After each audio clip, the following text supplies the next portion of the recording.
Bonjour, bienvenue à tous pour notre rendez-vous de midi en ligne et en direct sur EBS. Nous sommes aujourd'hui le jeudi 4 novembre. Nous n'avons pas d'annonce particulière à vous faire aujourd'hui et donc nous pouvons passer directement à vos questions. Et je passe la parole à Dragan.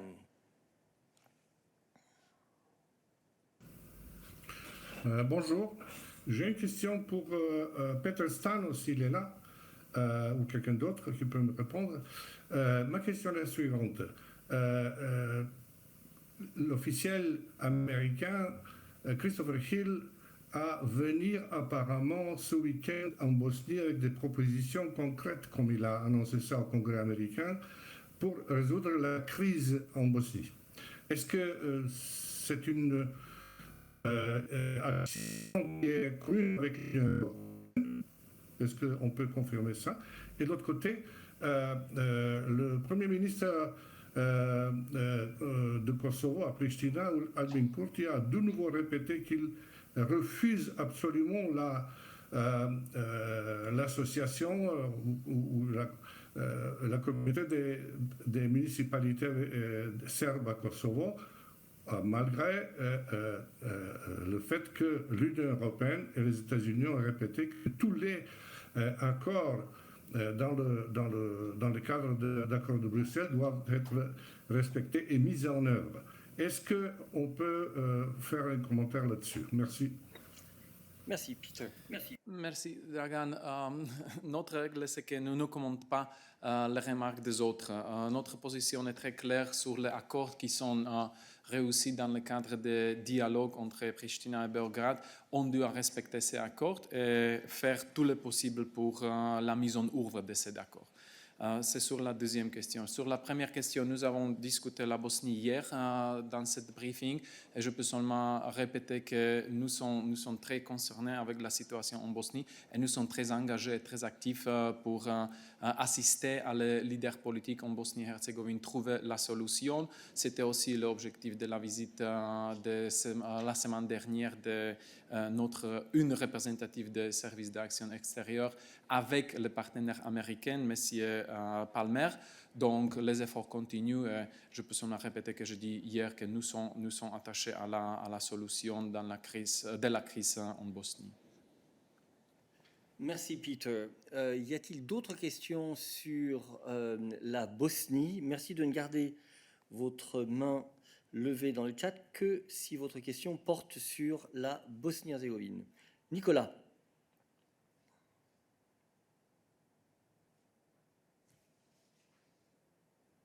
Nicolas, tu as la parole.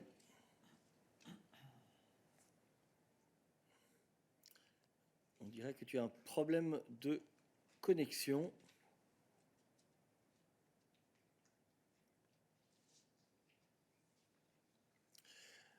Nous essaierons de revenir vers toi ultérieurement, Nicolas, sur cette question. Y a-t-il d'autres questions affaires extérieures pour Peter aujourd'hui? Ça ne semble... Ah, pardon, excusez-moi. Il faut utiliser le micro et attendre que ce soit rouge. C'est une question affaires extérieures, c'est pour Peter, a priori. Il faut appuyer sur le bouton. Voilà, et quand ça sera rouge, voilà. Je ne suis pas certaine que ce soit pour Peter, mais je vais quand même poser la question et en anglais. Anna Pettini, je suis pour la ZDF. So 2 weeks ago, 43 states, led by France, issued a declaration at the UN in New York, calling on China to recognize the rights of the Uyghurs. According to human rights organizations, more than 1 million Uyghurs are imprisoned, as we know. So witnesses report that Uyghurs are deported, mistreated, tortured, and forcibly sterilized. There are also forced labor and large European companies also profit from this. So they could be involved in crimes against humanity.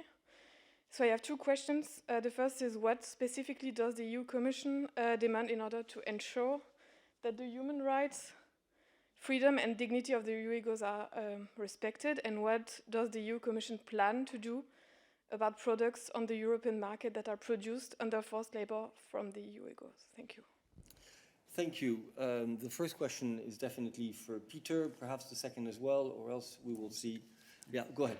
Okay, thank you very much. On the first question, there is nothing new I could report because this is an issue which we have been handling very often a few weeks and months ago, and the position of the EU stays and remains the same. I mean, the human rights should be respected of people and the different members of ethnicities and other groups in China and everywhere else in the world. So the EU's position on this is very clear. We were discussing this issue. The EU is taking the action, is raising this issue both within the discussions within the EU, in the discussions within the EU, and also with the international partners. We are raising this issue also in our interactions and engagement with China. So we continue paying attention to this. And on the second issue, I think it's more trade related. So I will not go into discussing the issues of what do we do in terms of not importing products. I would leave it for my colleagues. Thank you. Are there other questions on China for Peter today? No other foreign affairs related issues. I see one hand raised in the chat. Kathy. Hello. I would like to ask, Kathy from BBC News, and I would like to ask about the meeting tomorrow between Lord Frost and Mr. Šefčovič. We'd like to know when we can expect some timings on that meeting and arrangements, and also whether you can tell us why France is negotiating this, or the Commission's view on France negotiating this one-on-one with the UK. Shouldn't this be a matter for the whole of the Commission to negotiate? So, Kathy, this is not a question for Peter, but since I see no further questions for Peter in any case, we will move to this issue. Dan, this is for you.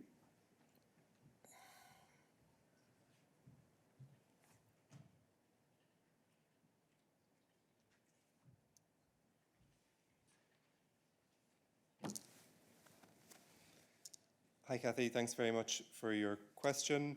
Yes, I can confirm that Vice President Šefčovič will meet Lord Frost here in Brussels tomorrow. I don't have exact times to give you, but it is in the general ballpark figure of late morning to early afternoon. And as usual, we will provide you with a readout afterwards. And of course, you can expect the topic of discussion in that meeting to be the protocol on Ireland and Northern Ireland. And on the issue of discussions between UK and France? Perhaps you can say a word on that as well. Yeah, absolutely. Sorry, yes, on the second leg of your question, of course, I think it's normal that countries speak to one another, but when it comes to the EU agreements with the UK, those meetings take place here in the Commission with Commission officials. Thank you. Other questions on this? Joe. Thank you. What have we got you done? Has Vice President Šefčovič, is he going to speak to the French as well tomorrow? So Gabriel Attal, the French government spokesman, was kind of alluding to there being a big meeting, which I kind of guessed would be Šefčovič and Frost. But is he going to potentially speak to Clement Beaune or Girardin, the Fisheries Minister? Thank you. I mean, I think, Joe, in general, we are in constant contact with our member states, particularly on issues that are sensitive and topical. I can't confirm at this moment in time specific contacts with France. Thank you. Other questions on EU-UK relations and the ongoing meetings? Jennifer.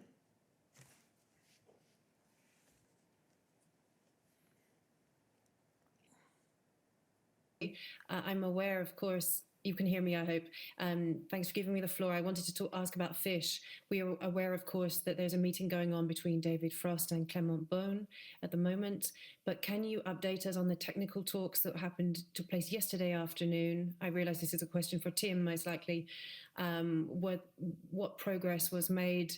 And do you have any update on the number of boats, French boats, have been granted licenses? Yeah, so we will give the floor to Tim on this and consider the issue of the discussions tomorrow between Lord Frost and Vice President Maroš Šefčovič as closed. Tim. on fish licenses?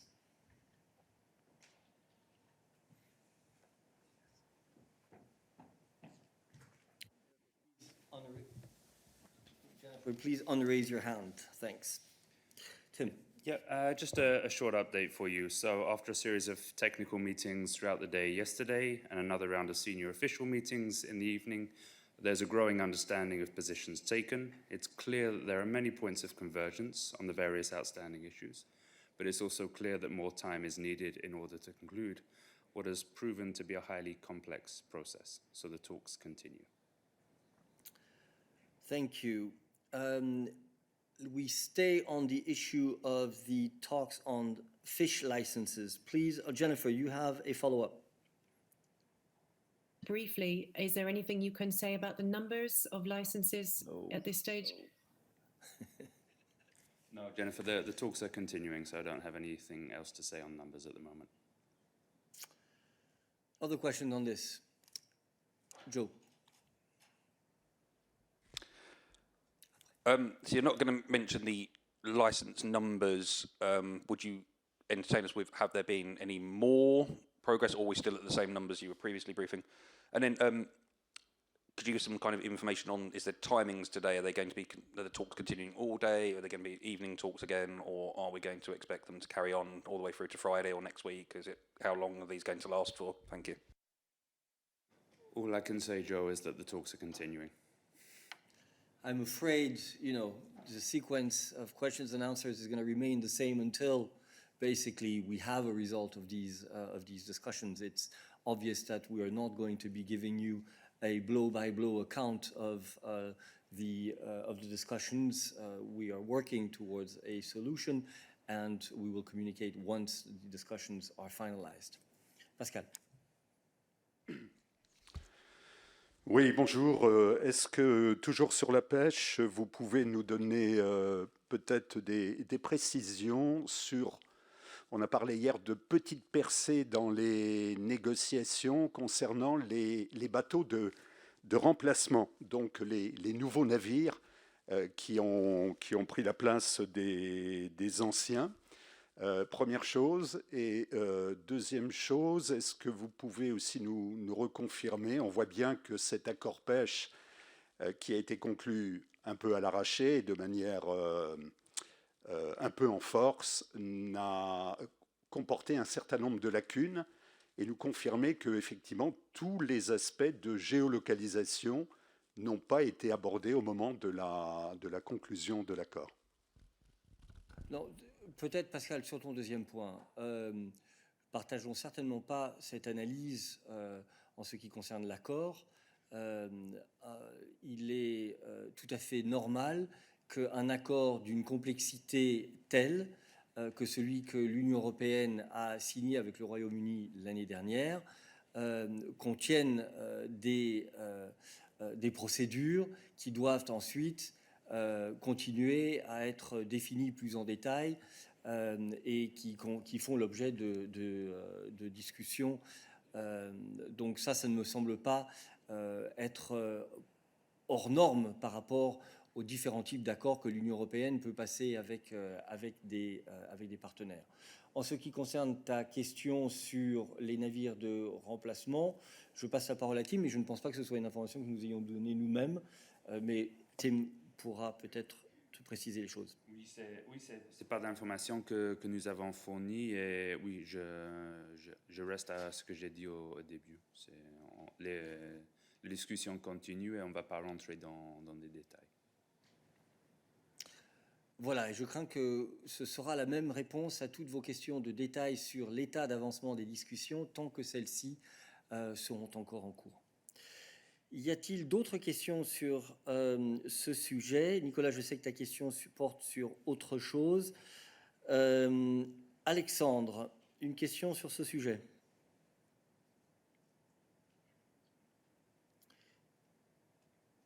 Alexandre Matteau.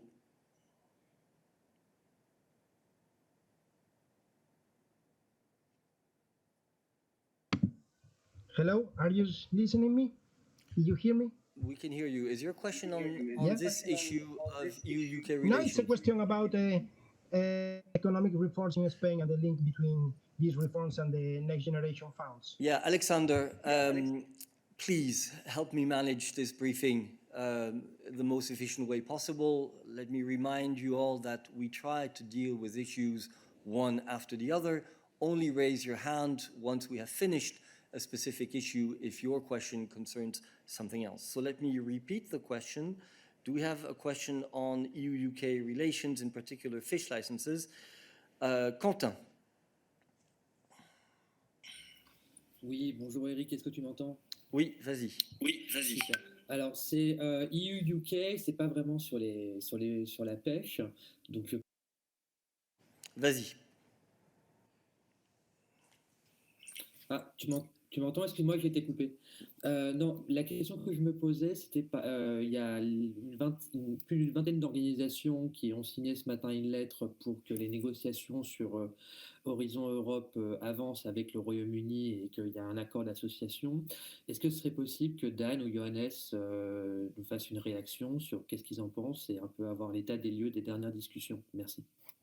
Alors, Johannes est en congé, mais remplacé avantageusement par Sonia. Sonia. Merci beaucoup. Bonjour Quentin, merci beaucoup pour ta question. En effet, on a vu cette lettre qui a été envoyée par cette organisation et on va considérer tous les éléments qui étaient mentionnés dans cette lettre. Ce que je peux dire aussi est que la Commission continue à reconnaître l'importance et les bénéfices mutuels de la coopération dans le secteur de la recherche, de l'innovation, aussi de la recherche nucléaire et aussi dans le secteur de l'espace entre l'Union européenne et aussi la Grande-Bretagne. Alors notre position reste la même. Concernant l'association de la Grande-Bretagne au programme Horizon Europe, et aussi ça s'applique aux autres programmes de l'Union européenne, on est en train de finaliser en fait ce processus. Ce que je peux dire aussi est que l'association de la Grande-Bretagne au programme Horizon Europe était agréée le 24 décembre et aussi cet accord en fait qui est l'accord sur la coopération et le commerce entre l'Union européenne et aussi la Grande-Bretagne dans un cadre général sur les conditions des programmes de la participation et association au programme. Les conditions spéciales pour les différents programmes sont stipulées dans du protocole et on est en train de finaliser le processus interne pour ratifier ces protocoles. Alors, on est en train de procéder. C'est ça l'état des lieux. Quentin, tu as une question de suivi. Oui, en effet, merci Sonia. Je suis bien conscient du protocole qui a été signé le 24 décembre pour l'avoir lu le 26. Mais concrètement, c'est-à-dire que l'accord d'association était quand même déjà ficelé sur beaucoup de choses et le cadre était assez précis sur la participation.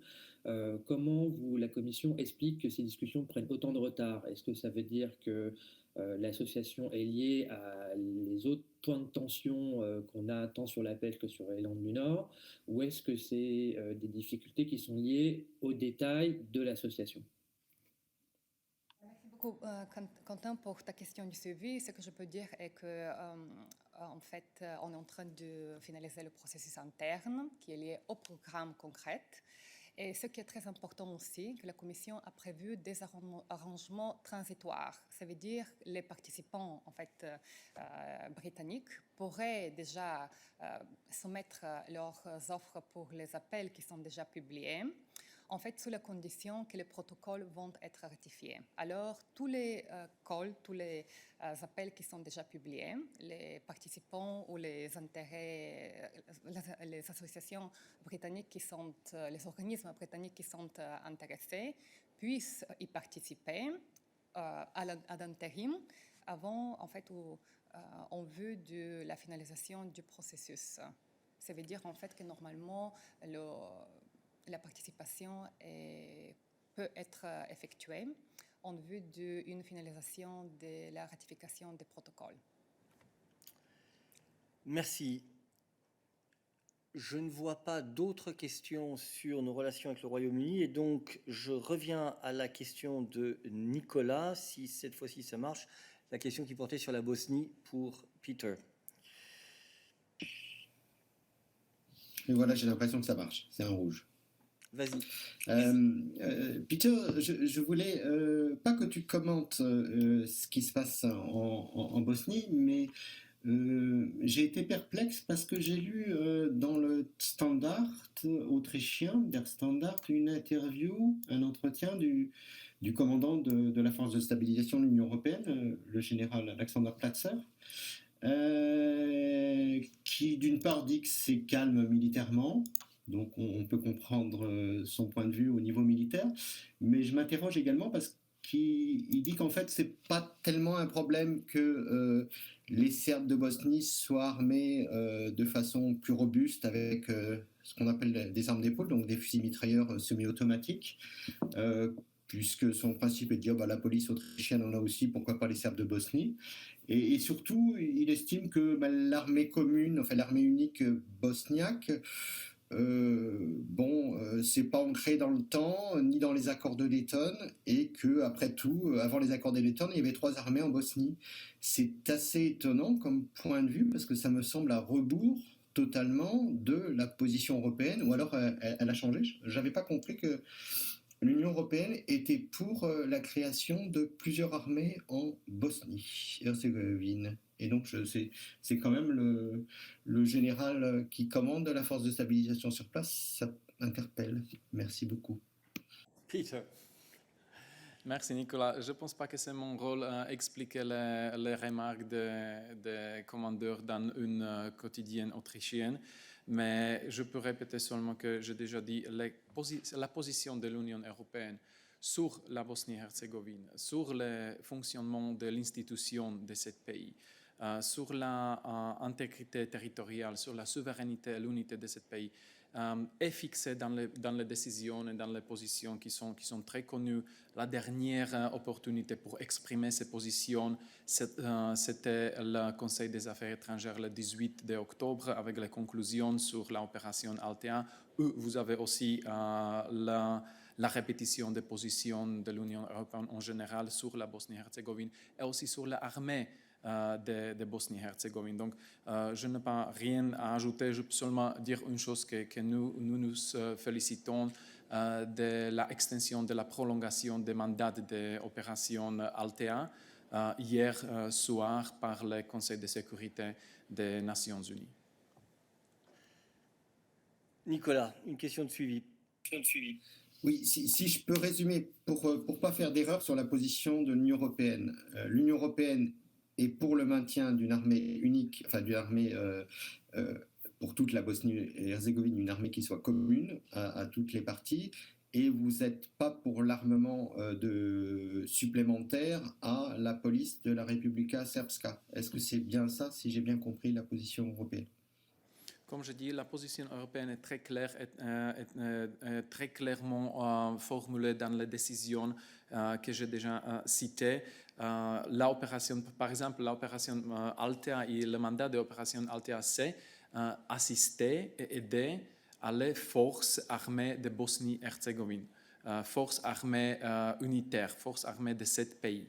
Donc, je pense que c'est clair, nous travaillons avec ces entités et la position de l'Union européenne reste sans changement dans le domaine politique et aussi dans le domaine des forces armées de Bosnie-Herzégovine.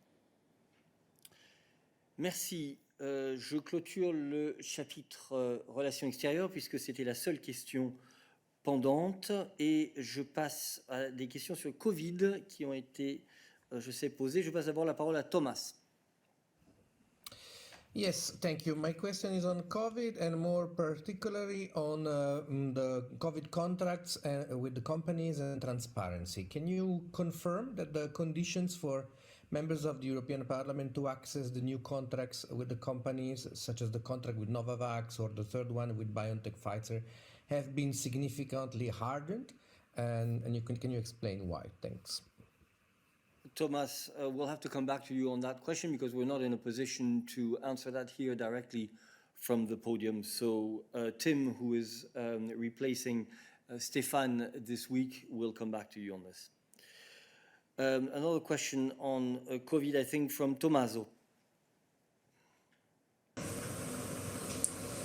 Yes, good afternoon. Thank you for the floor. Tommaso Gallavotti, Edian Kronos Italy. It's just a question on the EU digital COVID certificate. I know that in the EPP they are thinking about, and not only the EPP. I mean, in the majority in the parliament, they are thinking about giving more importance or prominence to vaccination and healing vis-a-vis the test. I wonder if this is a direction in which the Commission is considering to go, considering that the COVID situation is getting worse in quite a few countries, even in Germany, especially among unvaccinated people. Thank you. Tommaso, sorry, I'm not quite sure I understand your question. How does this relate to the certificate? When it comes to the health measures, as you know, this is a responsibility for the member states. The Commission's role has been to procure vaccines so that the member states could carry out their vaccination campaigns. And also we are working on therapeutics, and we have, as we said, a process in place to ensure the selection of promising therapeutics under the review by EMA. But I'm not quite sure I understand what is the link between your question and the certificate. Could you perhaps specify? Yes, I mean, it's the idea would be to give in the EU digital COVID certificate more importance and more, freedom to people who are vaccinated or who have healed from COVID, and to give less importance to test, because the test provides only a photograph of the current situation. It's not a guarantee of not being contagious towards the others. So the reasoning would be to change the EU digital COVID certificate in a way that it foresees only vaccinated people and people who healed from COVID, and not people who have tested, who have taken a test. That is the gist of the reasoning. Thank you. I understand better now. Christian. Okay. Thanks for the question, Tommaso. Look, I mean, first of all, of course, we're not gonna now comment on comments or debates that are ongoing there on any possible changes. I mean, I can make a general point, maybe first of all, that of course one basic principle of the certificate is to ensure that there is no discrimination. This is also why we have the 3 types of the certificates: so vaccination, recovery, and also tests for people who cannot be vaccinated or maybe don't or have not been vaccinated yet. On your question of giving more freedoms, or making vaccination or recovery, giving it a slightly different status. I mean, this is. Let me remind you that this is already the case under the current rules. For instance, when you look at the recommendation of the Commission on traveling from dark red zones, for instance. There is a difference whether you're vaccinated or whether you've just received a test, and you do not have to do an additional test, for instance, if you're vaccinated, or also should not be subject to quarantine. So there are already, if you look at the rules in more detail, you will find certain nuances there. But of course, the basic principle is also to ensure that there is no discrimination. And maybe last point to add is that we are currently looking into possible updates of the relevant recommendation, but which was, by the way, also mentioned in the last European Council conclusions. but here it is too early to go into any details of what possible adaptations could be necessary. Thank you. And let me remind you as well, Tommaso, that the EU digital COVID certificate at European level is only used for travel purposes within the European Union. This has nothing to do with the use that can be made of a certificate within a member state to be able to carry out a certain number of activities or access a certain number of locations. Are there other questions on the COVID certificate for us today? Maria, you have a question on the COVID certificate or on COVID? Yes. Go ahead. Yes, can you hear me? Yes, go ahead. So I have a question because Greece is considering to put expiry date on the COVID certificates, and another thought is to connect the COVID certificate and the vaccination to the antibodies. So are there any discussions on that so that you can confirm? Is it any thought about changing or putting expiry date on the COVID certificates, the European one? Thank you. Thank you. Well, the regulation has an expiry date as far as I know. Christian. Yes, the regulation as such has an expiry date, indeed, Eric. It is valid for 1 year, but with the possibility to be prolonged. And we have said in our last report about the implementation of the certificate that we would look into this matter at the latest in the next report about the working of the certificate, which is due in March. This is an open process. It is limited in time, but it is possible to prolong it. Otherwise, for the individual certificates, the only certificate that has a limited time period in the regulation is the recovery certificate, not the and of course the test certificates, but not the vaccination certificate. As regards the issue of antibodies and other ways of proving your immunity, this has of course been discussed in the process of the preparation of the legislation and the recommendation. For now, the rule is that it can only be proven with a positive COVID test.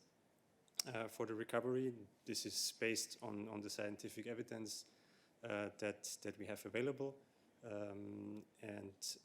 As we have said before, this is of course an issue that we continue following, and where the Commission might update this at some point if there is new scientific evidence that would suggest otherwise. But so far, this was not the case and not sufficiently clear to go away from this rule. Okay, thank you very much. I see no further questions on this, so I go back to Alexander Matteau, who had been wanted to ask a question on economic reforms in Spain and Next Generation EU. Alexander. Thank you, Eric. Merci, Eric. Yeah, my question is regarding the operational agreement or the implementing agreement to get the Next Generation funds by the member states. There are some newspapers today in Spain reporting that this agreement between the Spanish government and the European Commission is already finished. So I wonder about that, if the Commission has already agreed the schedule and the timing of investments and the reforms in Spain. More specifically about the labor reform, the reform in the labor market. The Spanish government is going to abolish the reform from 2012, for example, with the reinforcement of the collective bargaining. Does the Commission support these kind of measures? Does the Commission support the abolition of the past labor reform? Thank you. Thank you, Alexander. I'm sorry, but we'll have to come back to you on that. As you know, Verle is not here this week. Dan is replacing her and is checking the information that you have, the questions that you have raised. So he will come back to you on this issue. So I now move to the back of the room. Sorry, go ahead. You have to wait until it's read. Go ahead. Thank you, Eric. It's Petra von Willersdorf with Slovenian News Agency.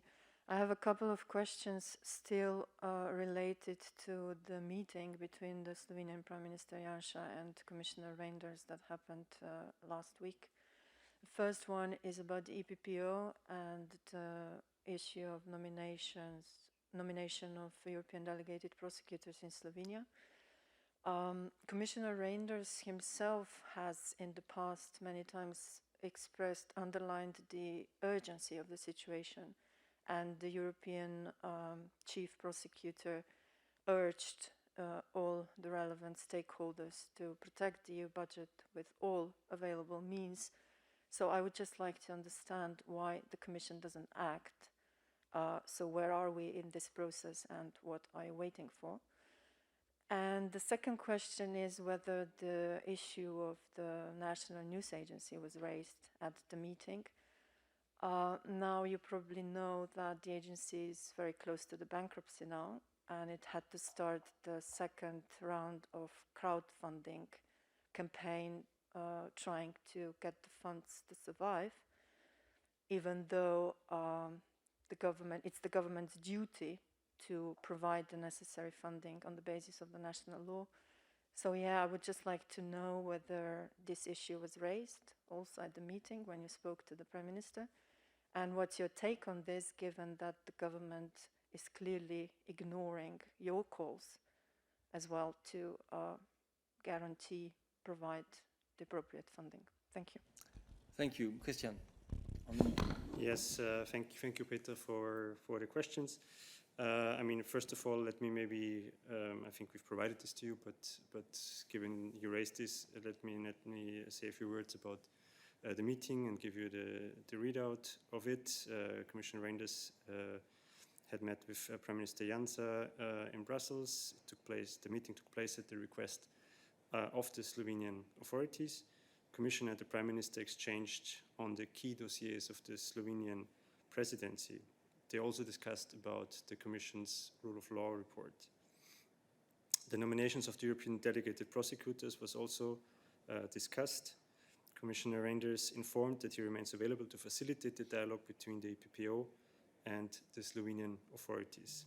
Solutions must be found quickly to ensure the full functioning of the EPPO. So as regards to your more concrete question on what comes next, I mean, also this was part of our context with the Slovenian authorities. We are in contact with the Slovenian government to ensure that Slovenia fulfills its obligations under the EPPO regulation. And of course, the Commission stands ready to take all appropriate measures to ensure that. I'm afraid at this stage I cannot go further into any timelines or possible actions, but I think we have been quite clear that we would be ready to take all the appropriate measures under the treaties in this case.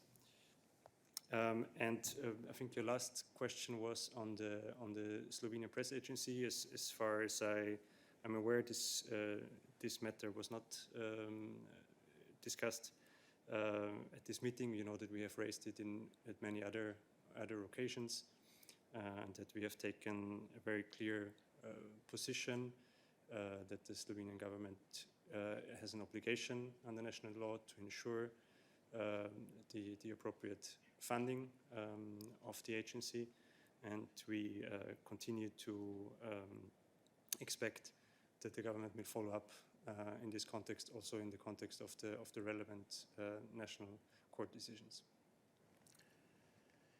Thank you. Are there other rule of law questions for Christian today? Rule of law. Go ahead.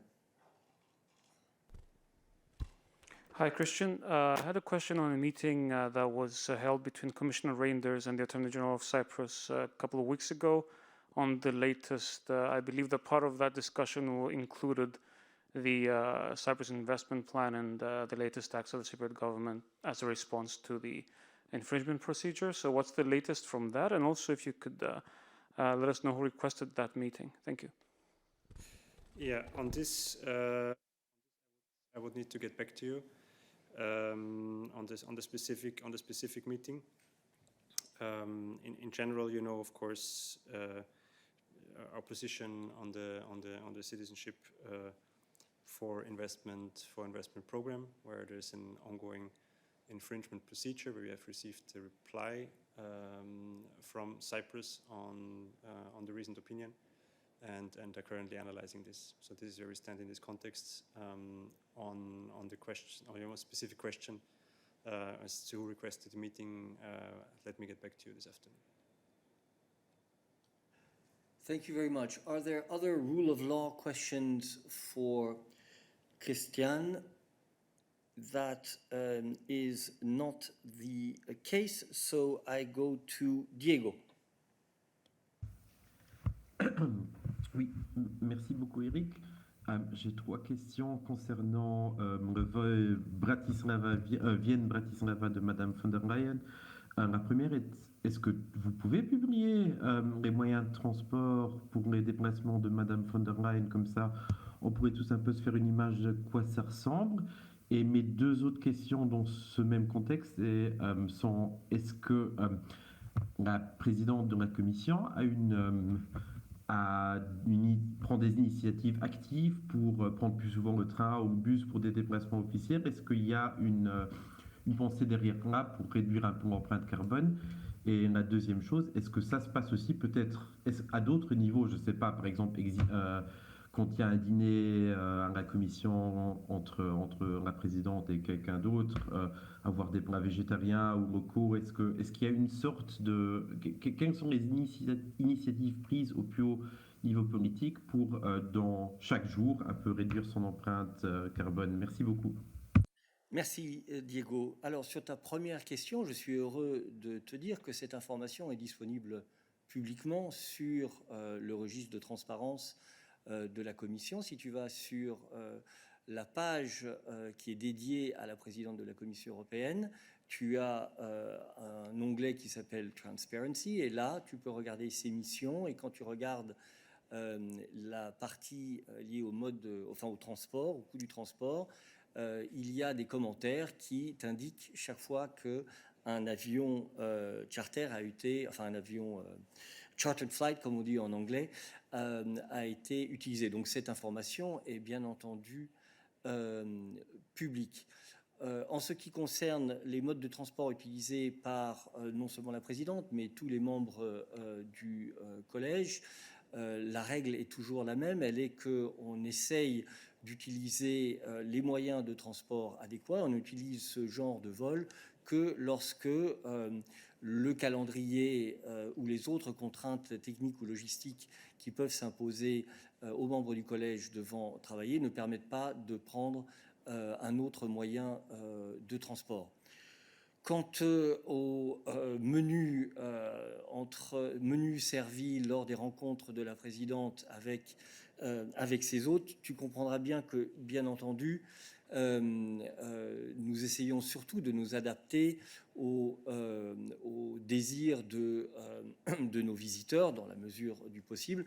La présidente, quant à elle, étant végétarienne, les choses de ce point de vue-là sont très très simples. Pour le reste, bien entendu, nous essayons de subvenir aux attentes de nos hôtes. Bien entendu, il y a, et ceci de longue date à la Commission, des politiques afin de réduire notre empreinte carbone et notre empreinte environnementale en général. Ce bâtiment, d'ailleurs, à l'époque, avait reçu un prix pour justement son utilisation avancée, notamment de l'eau de pluie, par exemple. Et il y a toute une série de mesures dans le cadre d'un programme à la Commission pour réduire notre empreinte environnementale. Et la Commission travaille d'ailleurs par ailleurs sur des propositions pour aligner nos modes de faire à la Commission avec les politiques environnementales et climatiques de la Commission. Tu as une question de suivi, Diego? Yes, exactement. Je vais te pousser un peu parce que le sujet est important et intéressant. Oui, est-ce qu'il y a aussi, dans le chef de la présidente, parce que la pandémie nous a montré que plein de choses, on peut en fait les faire par Zoom ou par je ne sais pas quoi, par Skype. Et on peut aussi légitimement se poser la question si aller signer des plans de relance pour une photo dans les 27 capitales de l'UE, point de vue carbone, point de vue empreinte carbone, ça en fait vraiment.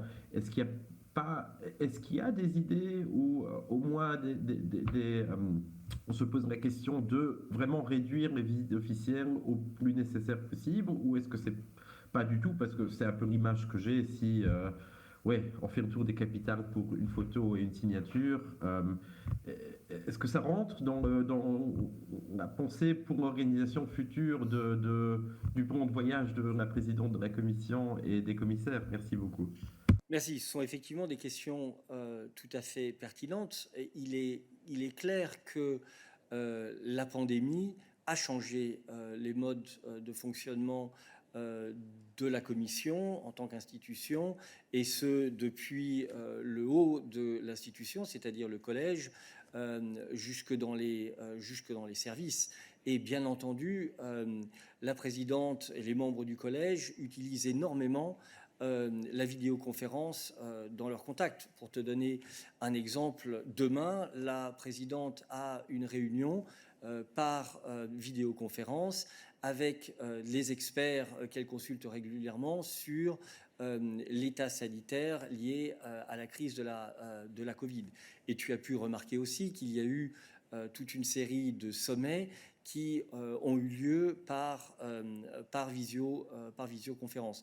Donc c'est quelque chose que nous utilisons, nous l'avons intégré nous aussi ici dans notre travail avec la salle de presse, et je suis heureux de constater qu'il y a des personnes qui viennent en salle de presse pour poser des questions et d'autres qui utilisent la visioconférence comme tu le fais aujourd'hui, un peu en fonction de leurs besoins du moment, de leurs contraintes d'agenda aussi, de leur nécessité d'avoir un contact personnel avec nous. Je crois cependant qu'il ne faut pas oublier que le rôle de la présidente de la Commission, comme celui de tout chef d'État ou de gouvernement, et n'oublie pas que Mme von der Leyen est membre de plein droit du Conseil européen, est un travail où les relations avec les partenaires que sont les chefs d'État et de gouvernement sont très importantes et demandent plus que uniquement des contacts par Zoom. Et c'est bien pour cela que le Conseil européen se réunit de nouveau physiquement, par exemple, après une période entièrement virtuelle. Et la deuxième chose, c'est, tu parlais de ces missions Next Generation EU, et là je dois dire que je suis un peu surpris parce qu'on nous fait souvent le reproche, nous à la Commission européenne, de ne pas être assez présents sur le terrain. Et je tiens à te rappeler que Next Generation EU est un programme complètement novateur, avec une très forte dimension européenne, tant dans la manière dont on finance les programmes que dans la manière dont on a conjointement au niveau européen défini les objectifs, et en même temps dialoguer avec les États membres pour faire en sorte que les programmes nationaux qui ont été définis, tout en respectant ces priorités européennes, correspondent aux besoins nationaux, que ce soit d'un point de vue des investissements et des réformes. Et il est extrêmement important que les citoyens puissent comprendre quelle est la dimension européenne de ces programmes. Car sinon, et tu le sais aussi bien que moi, quel est le risque? Le risque est que cela ne soit finalement vu que comme des plans de relance nationaux. Et le rôle de la présidente de la Commission européenne, et elle le prend très à cœur, c'est de s'assurer que les citoyens européens comprennent que c'est grâce à cette coopération et ce consensus européen que nous avons pu sortir par le haut en termes de réponse non seulement sanitaire, mais aussi économique à la crise du Covid. Et les voyages qu'elle effectue, qui sont certainement pas des voyages de plaisir, et j'en ai fait 21 avec elle, je peux te dire que ce sont des voyages d'une intensité incroyable, sont nécessaires, sont indispensables même, si l'on veut que les citoyens européens continuent de soutenir une approche commune pour relever les défis de la Covid, que ce soit d'un point de vue sanitaire, d'un point de vue économique, mais aussi qu'ils comprennent que face à des défis communs, il est important que l'échelon européen, en quelque sorte, fonctionne. Donc, ce programme de visite, il avait pour but de faire comprendre aux citoyens européens cette dimension européenne, et je pense que c'est parfaitement justifié. Diego, une dernière question. Un tout dernier, fair point, merci beaucoup. Mais alors, si je peux te prier de m'envoyer ou nous envoyer des exemples de meetings de la présidente qui, auparavant, auraient été faits en personne, avec déplacement, et maintenant se sont faits par Zoom. Si tu peux illustrer ce propos, je sais que maintenant du podium, c'est peut-être difficile, mais si tu pourrais me donner un exemple, avec plaisir. Et si en même temps, tu peux aussi me chercher un exemple où un trajet qui, il y a 2 ans, aurait été fait en avion, maintenant a été fait en train, je suis preneur aussi. Merci beaucoup. Pour le deuxième point, je peux te donner un exemple immédiat. En juin de cette année, quand le Parlement a rouvert, la session plénière de Strasbourg s'est tenue pour la première fois de manière physique. La présidente ainsi que l'ensemble de son équipe, nous nous sommes déplacés en train vers Strasbourg, alors que nous aurions pu le faire en avion.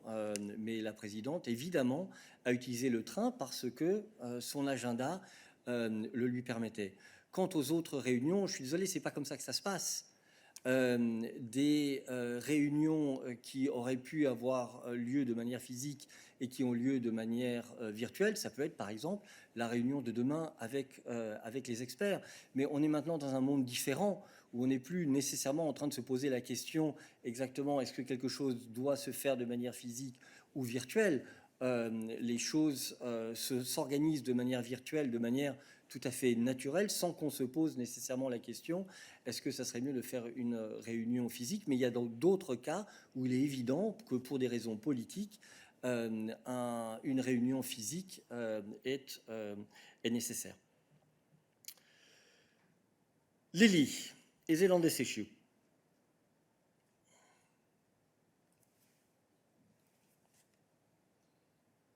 Lily, you have the floor. Hi, thank you, Eric. Yes, this is on the same issue. I wanted to ask, are you worried about the optics and the message that you're sending, that the president is sending to European citizens with some of these trips in private jets? And the reason why I'm asking is because this commission has made the European Green Deal really a flagship policy. We've heard it many times from you on the podium, and yet the president, so you keep talking about the president's schedule, but the president's schedule is made by her cabinet. It's not externally imposed. So on the one hand, the commission is asking member states, it is asking citizens to bring about huge transformations to the economy, to their daily lives with the European Green Deal. And on the other hand, it doesn't appear that the president is willing to make small changes to her agenda to be a bit more green herself. At least those are the optics that might come out here. So are you worried about this message? Are you undermining your own message here? I think this is a complete oversimplification, Lily. It's a very easy one to make when you're standing on your side of the press room. Let me remind you, first of all, that this is not the first commission to have climate objectives.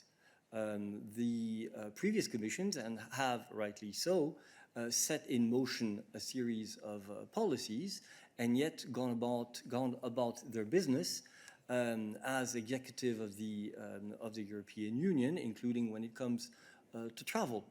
And this commission is continuing this. That's the first thing to say. The second is that when you say it's her cabinet that decides the schedule, that is a complete and utter oversimplification. Let me give you a very simple example, again based on Next Generation EU. The time span that the Commission has at its disposal in order to approve a program right? And then the council has to approve it definitively is actually very short. So with 27 member states in negotiation with the Commission on their plans, and decisions being taken sometimes, 3 or 4 a week, when you're organizing the visits, you actually have extremely important constraints. So that's one thing. The second thing is that if you remember last year, there were no flights available, basically. And when there were, they were extremely unreliable. Same thing very often for trains. So obviously the constraints which the Commission had in terms of organizing trips were considerable. The third thing is that, of course, we do not use charter flights lightly. In fact, the contract that we have with the company foresees that the company must compensate, must offset the carbon emissions from the flights. And of course, we're looking into ways of greening this mode of travel as well. You know perhaps that when the president went to Glasgow, the flight which he used biofuels, and this is something that we are exploring in terms of trying to make more often use of such biofuels. So in general, the Commission is working with all the constraints that it has, and it is definitely working to ensure that the Commission also, as an institution, becomes greener. Right, I see no further questions for us on this issue today. Are there other questions on other subjects? Nikolai, you have the floor. Yes, thank you. Nikolai Nielsen, EU Observer. I just had a question, a migration-related question. I was wondering if you are still insisting for the Greek authorities to set up an independent and credible border monitoring mechanism. I mean, what are the latest developments there? And you also conditioned the release of an extra 15 million euros in migration funding on the creation of this mechanism. I mean, is that money still being held? Thank you. Thank you. Let's see if Adalbert can answer your rather specific question. Adalbert. Merci. Thank you, Nikolai. I note you said an incredible monitoring mechanism, if I understood correctly. So, credible.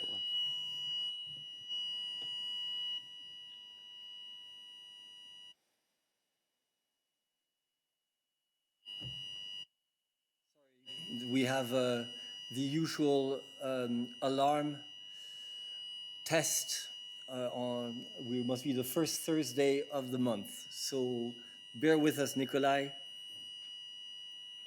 until the end of the test.